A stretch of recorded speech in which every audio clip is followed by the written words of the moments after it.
With the tropical storm making landfall right now, much of Biloxi has shut down because of the storm. And Jacqueline Quinn has been there, and she joins us live now to give us an update on how the conditions are right now. Jacqueline?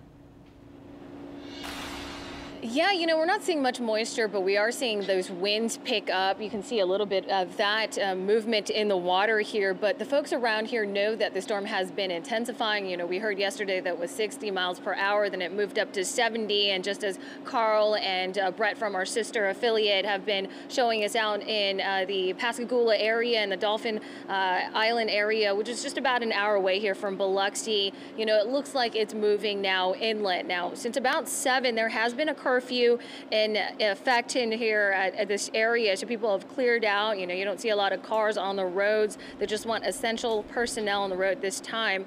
And to keep people safe, the Gaming Commission has told the hotel and resort operators they have to shut down their casinos to prepare for this severe weather event. So the operators here have been honoring that request, and the Beau Rivage, where I'm standing right now, they're still open. They still have guests here, and they had some of the restaurants open until about 9:30, but that's a shutdown, so they're just taking a quiet night at this point. But again, this area was under, or still is under, a potential hurricane threat, but law enforcement and first responders have been standing by all day, prepared to help and respond with any kind of emergency that may be associated with Gordon affecting this area. And as we've been talking about Gordon, gusts around here have been estimated to be reaching 30 miles to 40 miles per hour the last time I checked. So the pain seems to be picking up, but also, as that is happening, we're seeing more wave activity.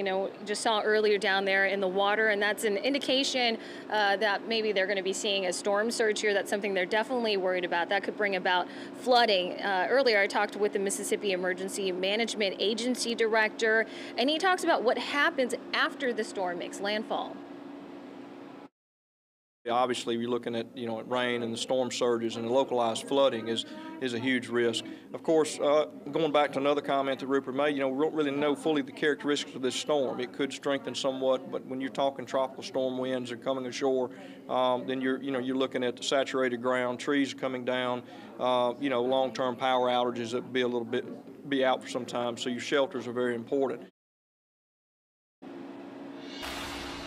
So I'm not looking at the radars right now, but people have been looking at that all day, and they were talking about the saturated ground because when we were in some of those neighborhoods, neighbors would show me some of the trees that they're worried about falling over. I mean, they're not necessarily near their homes, but they are worried because they just have a lot of these oak trees out there.